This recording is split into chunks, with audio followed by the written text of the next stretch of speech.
temps d'enseignement, dans notre temps de partage de la parole, dans notre émission à l'écoute de la parole. C'est un temps de partage, d'enseignement, de prière, de déclaration prophétique. C'est un temps qui nous permet de méditer et de mieux connaître Dieu. Le Seigneur est tellement grand et tellement puissant, tellement vaste et étendu. Il est tellement infini que nous avons besoin de le connaître un peu plus tous les jours. C'est l'objectif de cette émission. Je bénis Dieu pour vos vies, je bénis Dieu pour vos pasteurs, pour le leadership de votre église. Je bénis Dieu parce qu'il nous permet nous aussi d'être là avec vous. Samedi après samedi, mardi après mardi, il nous permet d'être là avec vous et il donne sa parole pour que nous puissions la partager. C'est une grâce d'avoir un Dieu qui parle pour que nous soyons enseignés. Nous allons incliner la tête et rendre grâce à Dieu pour ce moment. Tendre Père, merci car tu es bon et tu es merveilleux Seigneur. Il n'y a pas d'autre Dieu que toi Jésus. Quand nous voyons ce que ta main puissante accomplit, nous sommes émerveillés. Et comment des hommes comme nous, David a dit, qu'est-ce que l'homme à tes yeux pour que tu lui accordes autant d'importance? Tu l'as fait de peu inférieur aux anges. Mais à nous de la nouvelle création, tu nous as mis au-dessus des anges. Merci Seigneur. Merci. Bénis ce temps, bénis ce moment et que ton esprit nous parle et nous enseigne. Parle à quelqu'un. Change la vie de quelqu'un et transforme quelqu'un. Nous te le demandons dans le nom puissant de Jésus-Christ. Amen. Alors je rends grâce à Dieu pour vos églises. Il est bon d'avoir une église. Je bénis Dieu pour les pasteurs de vos églises, les pères dans la foi que vous avez. Et je bénis Dieu aussi pour les pères dans la foi que moi j'ai. J'ai mes pères. Je ne suis pas orphelin. J'ai des pères dans la foi. Et je bénis Dieu pour leur famille. Tous les jours, je bénis Dieu pour eux. Amen. Alors, nous parlons depuis plusieurs sessions déjà du royaume, de l'importance du royaume. Que Jésus a dit, recherchez premièrement le royaume et la justice de Dieu et tout le reste vous sera donné. Le royaume et la justice. C'est là la clé de tout le reste. Souvent, nous cherchons à faire des choses qui ne sont pas des choses que nous devions faire. Nous cherchons à voir des choses, mais nous le prenons à l'envers au point où il nous est difficile après de rester constant. Mais lorsque nous prenons les choses au commencement, comme le Seigneur a dit, que nous sommes assis dessus, il nous permet d'aller crescendo. Nous avons dit que la nouvelle naissance commençait dans le royaume et que le royaume commençait par la nouvelle naissance, comme l'a dit le Seigneur Jésus-Christ. Dans le livre de Jean 3, il parle à Nicodème, il a dit « Personne ne peut voir le royaume s'il ne naît de nouveau. » C'est la première étape. Alors nous allons parler de la nouvelle naissance.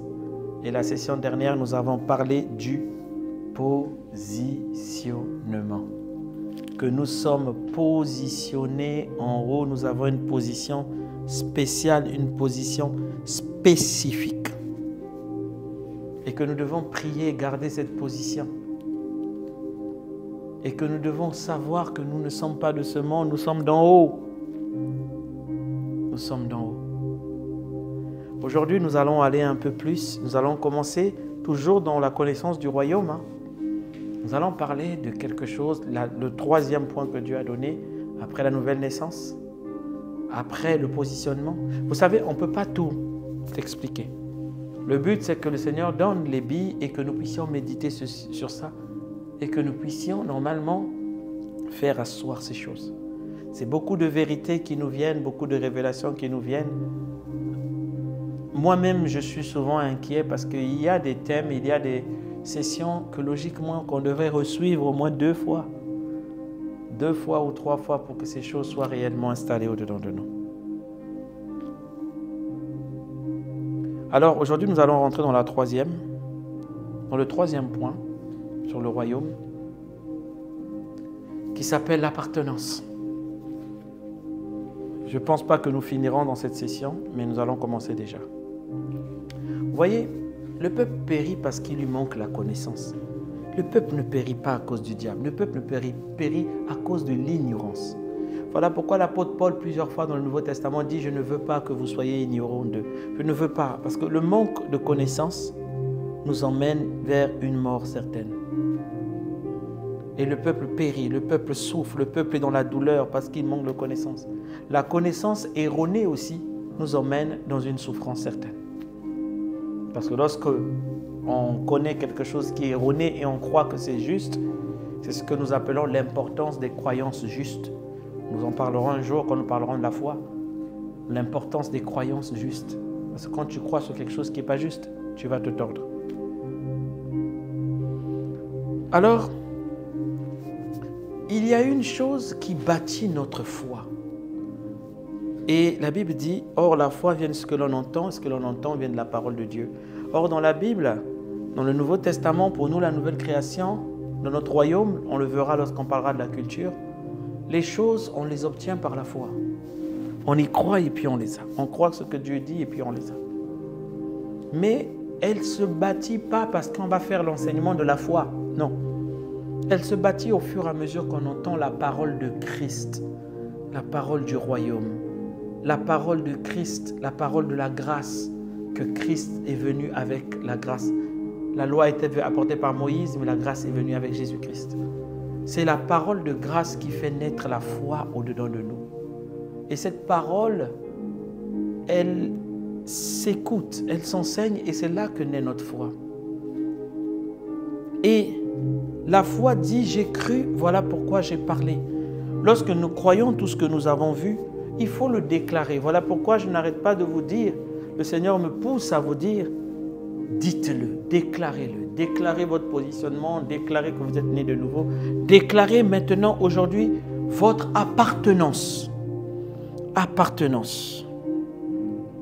Dans un pays, vous savez, il existe ce qu'on appelle la fierté nationale.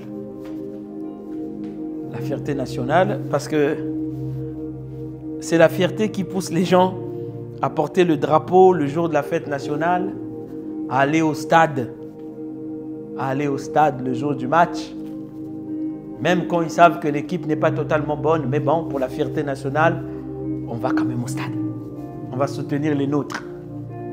Mais la fierté nationale, c'est ce qui pousse les gens, quelqu'un à parler de son pays avec enthousiasme, avec joie, avec l'envie de vous donner envie d'y aller. C'est ça la fierté nationale. Il parle de son pays. Il vous dit chez moi, c'est comme ça, chez moi, c'est ceci. Jésus avait l'appartenance de son pays. Voilà pourquoi quand il ouvrait la bouche, il parlait de son pays. Parce qu'il appartenait à ce pays. Et lorsque nous sommes dans le royaume, nous devons développer au-dedans de nous ce qu'on appelle le sentiment d'appartenance. Le sentiment d'appartenance à cette patrie céleste. Paul avait ce sentiment d'appartenance. Il était conscient qu'il n'était pas de cette terre. Il était conscient qu'il n'était qu'un ambassadeur, qu'il était un voyageur. Jésus, le Christ, avait la conscience d'appartenir à une patrie au-dessus, une patrie céleste. Et lorsqu'on rentre dans le royaume, on doit avoir ce sentiment d'appartenance, cette foi qui accompagne, que l'on parle, qui nous pousse à parler de notre pays avec sincérité.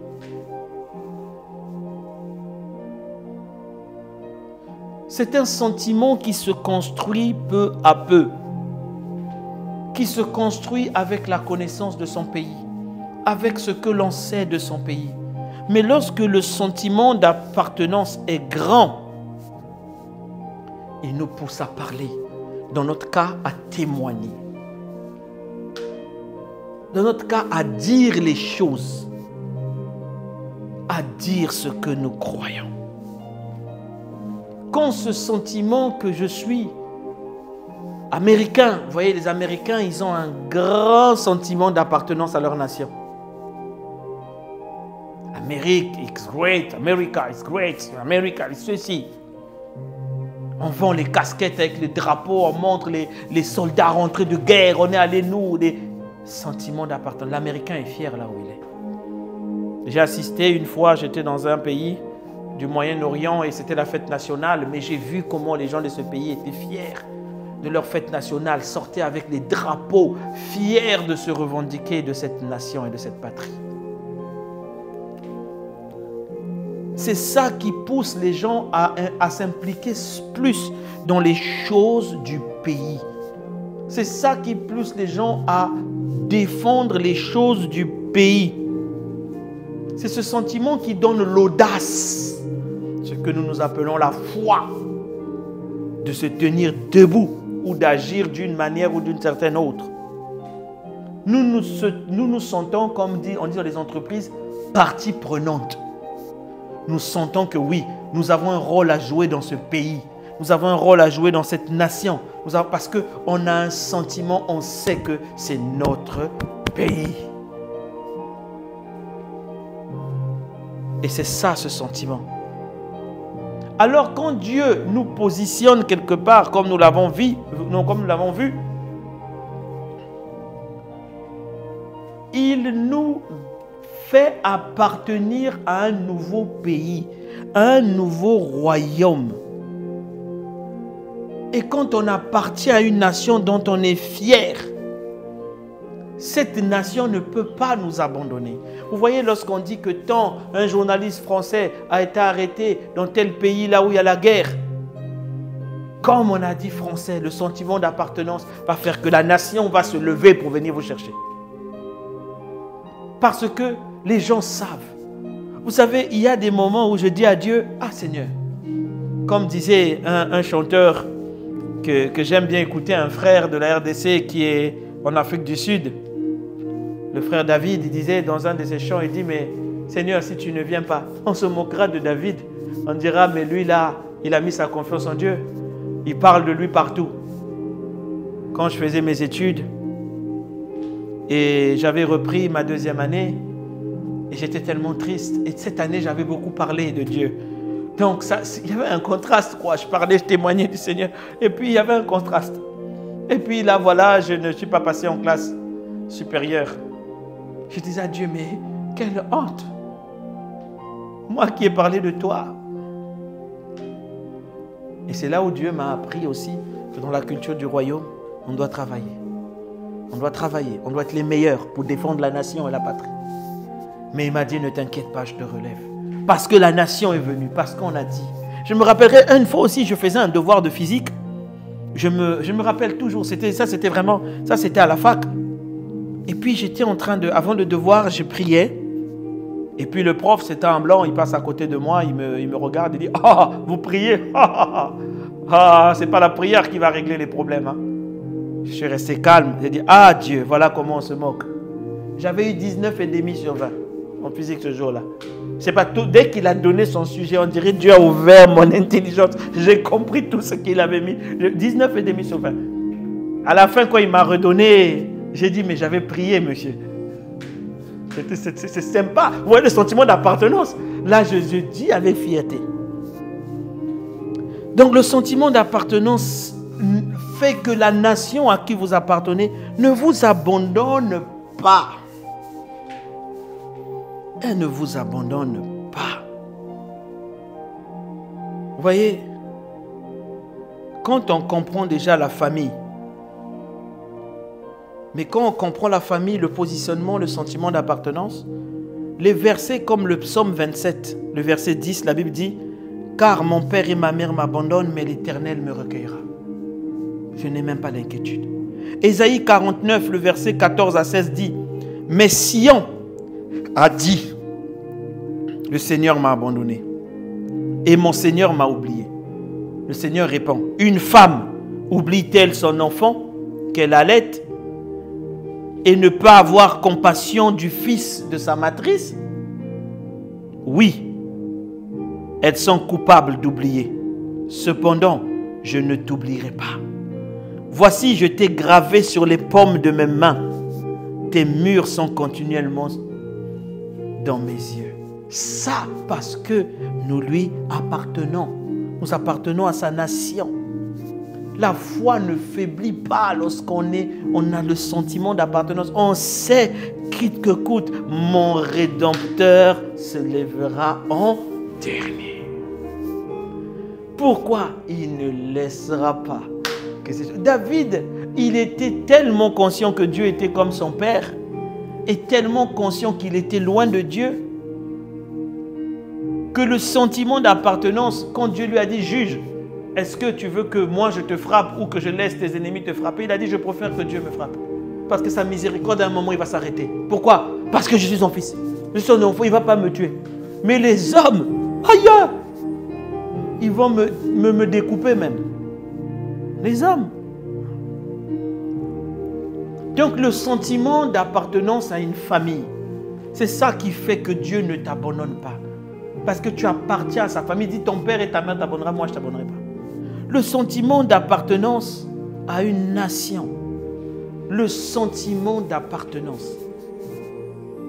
Alors, le sentiment d'appartenance a deux. Il faut que les chrétiens soient conscients qu'ils appartiennent à un pays, à une nation. C'est ça qui fait que la culture du royaume va être simple. Quand tu vas arriver quelque part, tu vas dire chez nous on ne fait pas ça. Oh mais t'inquiète, il n'y a personne qui te voit. Non, c'est pas qu'il n'y a personne qui me voit. J'appartiens à ce pays-là, peu importe qu'on me voie ou qu'on ne me voie pas. Je ne fais pas ça. Je ne fais pas ça. Parce que je suis de cette nation. Le sentiment d'appartenance doit être grand au-dedans de toi. Tu dois revendiquer que tu es de Dieu. Tu es de Dieu. Alors, ce sentiment d'appartenance a deux aspects. Nous allons aborder le premier aspect aujourd'hui. Alors, le premier aspect, c'est que quand on a ce sentiment d'appartenance, c'est que dans le sentiment d'appartenance, on doit être conscient que nous appartenons à une nation et nous appartenons à Dieu. Nous sommes à Dieu. Nous sommes sa propriété. Et Dieu a toujours voulu connaître ce sentiment, connaître cette connaissance d'appartenance. Le mot sentiment d'appartenance, c'est comme ça que c'est un peu répandu dans le monde. C'est comme ça qu'on parle de ça. Mais sinon, cette connaissance d'appartenance. Vous voyez, très tôt, dans l'Ancien Testament déjà, je prends déjà Exode. Exode 6 au verset 7. Il dit, « Je vous prendrai pour mon peuple. Je serai votre Dieu. Et vous saurez que c'est moi l'Éternel, votre Dieu, qui vous a affranchi des travaux dont vous chargent les Égyptiens. » Il dit, il veut que vous soyez conscient que vous êtes son peuple.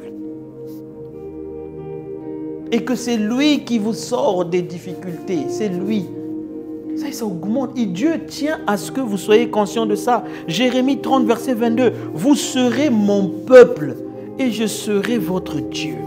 Jérémie 24, verset 7. Je leur donnerai un cœur pour qu'ils connaissent que je suis l'Éternel. Ils seront mon peuple et je serai leur Dieu. S'ils reviennent à moi de tout cœur, Jérémie 31, verset 1, en ce temps-là, l'Éternel dit, je serai le Dieu de toutes les familles d'Israël et ils seront mon peuple. Et ça, c'est l'Ancien Testament. Il parle de son peuple. Mais dans le Nouveau Testament, nous sommes plus que son peuple. Nous sommes lui, nous sommes son corps. 1 Corinthiens 12, verset 26. Et si un membre souffre, tous les membres souffrent avec lui. Et si un membre est honoré, tous les membres se réjouissent avec lui. Vous êtes le corps de Christ. Et vous êtes ses membres, chacun pour sa part. Le Seigneur m'expliquait encore ce matin que nous sommes l'extension de lui sur la terre. Nous sommes son corps. Personne ne peut, je ne peux pas accepter que vous venez piquer un couteau sur ma main. Mon cerveau va dire, tire la main. Nous appartenons. Jean 17, verset 12. Écoutez ce que Jésus dit dans sa prière sacerdotale. Il veut que nous ayons cette connaissance que nous sommes à lui et qu'il veille sur nous. Il dit quoi? Afin que tous soient un, comme toi, Père, tu es en moi, et comme moi, comme je suis en toi, afin qu'eux aussi soient un en nous, et que le monde croit que tu m'as envoyé. Je leur ai donné la gloire que tu m'as donnée, afin qu'ils soient un comme nous sommes un. Moi en eux et toi en moi, afin qu'ils soient parfaitement un, et que le monde connaisse que tu m'as envoyé et que tu les as aimés comme tu m'as aimé. Jésus prie pour qu'on ait la conscience que nous sommes un avec lui. Nous sommes un avec Dieu. En comprenant que nous sommes un avec lui, il sera facile de prendre sa culture. Il sera facile de se comporter comme lui. Nous sommes un. 1 Corinthiens 3, verset 16 dit, « Ne savez-vous pas que vous êtes le temple de Dieu et que l'Esprit de Dieu habite en vous ?» Et le 1 Corinthiens 3, verset 16 dit quoi? « Si quelqu'un détruit le temple de Dieu, Dieu le détruira. » C'est-à-dire qu'il veut que tu sois conscient que si quelqu'un veut te détruire, Dieu détruira cette personne. Parce que tu es son temple, la connaissance, cette sensation de lui appartenir. Tu ne peux pas errer, te comporter comme si tu n'as pas de Père, tu n'as pas de Dieu. Une fois que tu es dans le royaume, tu appartiens à un royaume, tu appartiens à une nation, tu appartiens à une famille. Tu appartiens. Deutéronome 14, verset 1. Il veut qu'on soit conscient que nous lui appartenons et qu'il va nous défendre. Vous êtes les enfants de l'Éternel, votre Dieu. Vous êtes les enfants de l'Éternel, votre Dieu. Galates 3, verset 26. Car vous êtes tous fils de Dieu par la foi en Jésus-Christ. Vous tous qui avez été baptisés en Christ, vous avez revêtu Christ. Christ, quand on voit, quand on ne cherche pas Jésus, on cherche pas, on voit, quand on te voit, on doit voir Christ et on voit Christ. C'est comme ça que Dieu te voit. Jean 1, verset 7.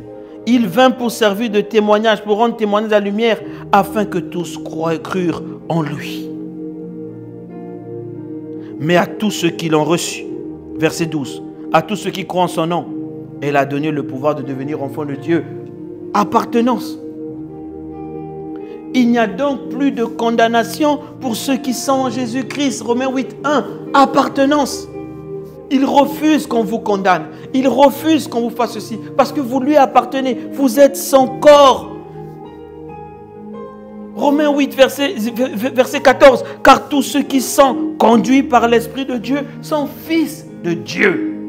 Là, vous quittez la dimension d'enfant. Vous devenez fils. Qui accepte qu'on fasse du mal à son fils? Qui? Voilà pourquoi Paul plus tard écrit, il dit, s'il a donné Jésus-Christ pour nous, qu'est-ce qui peut nous refuser encore? Et ça, nous devons être assis dedans. Quand la création te voit, la création voit un fils, la Bible soupire. La Bible dit la création soupire après la manifestation des fils. Elles savent que tu as un père et ton père c'est le Très-Haut, même Satan le sait. Mais tu es le seul à ne pas revendiquer cela. Quand tu es né de nouveau dans le royaume, tu appartiens à un pays, tu appartiens à une famille et tu es un membre d'un corps. Tu es positionné et tu appartiens. Tu es la propriété de quelqu'un, la propriété de Dieu. Mais quand tu comprends ça, il y a des choses qui te touchaient. Tu vas dire, non, ça ne peut plus me toucher. Pourquoi? Parce que je suis la propriété de Dieu. Je lui appartiens. Là où tu marchais, la tête, tu vas marcher la tête droite, haute, fière, tu attaches les boutons et tu dis, je suis la propriété de Dieu.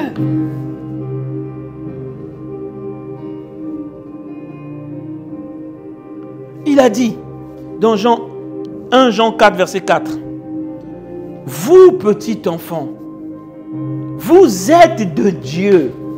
Sachez que vous êtes de Dieu. » C'est le béaba, c'est le niveau. quand un bébé naît, on dit, c'est moi ton papa, c'est moi ta maman. Et quand il grandit, on lui dit, tu t'appelles, tu es ceci, tu es notre. Appartenance. C'est le niveau bas. Souvent, on grandit dans le royaume et puis on ne sait même pas qu'on appartient à la famille royale. On ne sait même pas qu'on appartient à Dieu. On ne sait pas. On a des comportements, on dirait quelqu'un qui n'appartient pas à Dieu. On a des peurs, on dirait quelqu'un qui n'appartient pas à Dieu. On a des peurs, on dirait Dieu va nous abandonner, quoi. Et le diable vient te faire croire ça. Et toi aussi, tu crois. Oh! Moi, j'ai vu des tueurs en série, leur mère va défendre même au tribunal en disant, laissez mon fils, c'est pas sa faute. Mais c'est lui qui a tué 10, 15 personnes. La maman dit, c'est pas sa faute, laissez.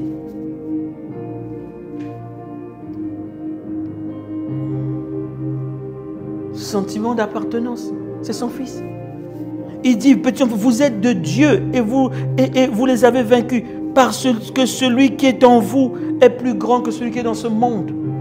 Le sentiment d'appartenance va te faire savoir que Dieu lui-même est venu habiter au-dedans de toi. Tu es fils de Dieu.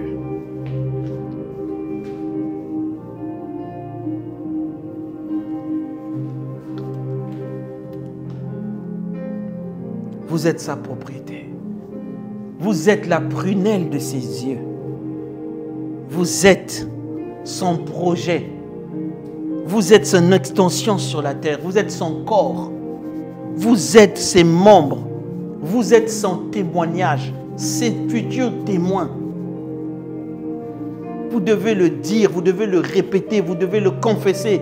Il y a certaines choses qui partiront d'elles-mêmes. Pourquoi? Parce qu'elles savent que ça, je ne peux pas toucher Christ. Je ne peux pas me retrouver en Christ. Et là, la personne commence à se rendre compte qu'elle est la propriété de Christ.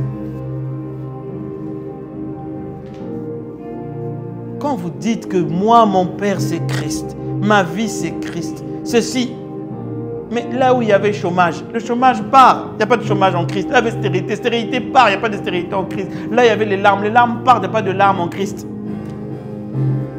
Il n'y a pas de honte en Christ. Vous allez rejeter l'inquiétude. Parce que le royaume, on le verra dans la culture, c'est la justice, c'est la paix et c'est la joie. Par le Saint-Esprit.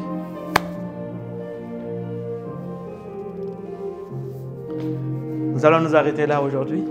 Nous verrons le deuxième aspect d'appartenance à notre prochaine session.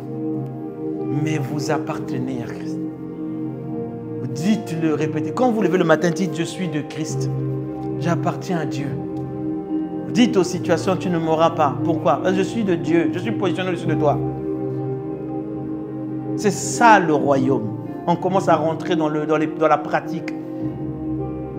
Répétez-le dans votre maison. Dites ça, c'est la maison de l'autorité du royaume qui habite ici. Même s'il n'y a pas de fenêtre, dites-le, il y aura les fenêtres qui vont venir. Alors que Dieu vous bénisse, on va incliner la tête. Seigneur, merci. Parce que nous t'appartenons réellement. Nous sommes de toi et nous sommes à toi. Seigneur, merci parce que tu nous rassures que jamais tu nous abandonneras. Jamais. Jamais tu nous abandonneras. Parce que tu es meilleur que nos pères terrestres. Et nous sommes ta propriété. Nous sommes ton peuple. Bien plus, nous sommes ton corps. Merci Seigneur. Merci pour tout ce que tu fais. Merci pour toutes ces choses qui quittent les vies maintenant au travers de ce que tu nous enseignes. Qui quittent les vies au nom de Jésus-Christ. Merci pour tout ce que tu fais. À toi soit la gloire, à toi soit l'honneur, à toi la magnificence.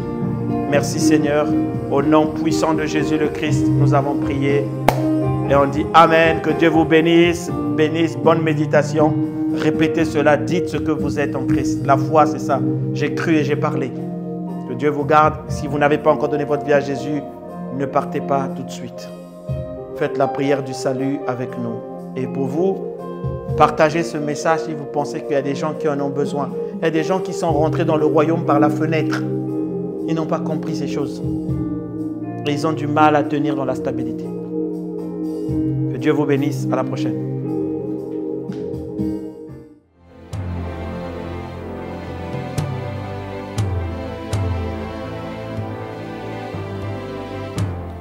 Ô Seigneur Dieu, je crois en ton Fils Jésus-Christ. Je crois qu'il est mort pour moi et que Dieu l'a ressuscité d'entre les morts. Je confesse de ma bouche que Jésus-Christ est le Seigneur de ma vie. Dès maintenant et pour toujours. Je donne ma vie à Jésus-Christ dès aujourd'hui et j'ouvre mon cœur par la foi et reçois le salut.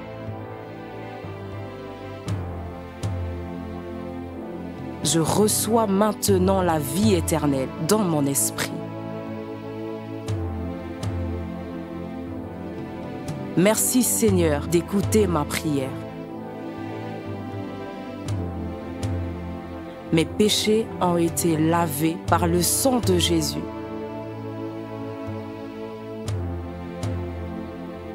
Christ vit maintenant en moi.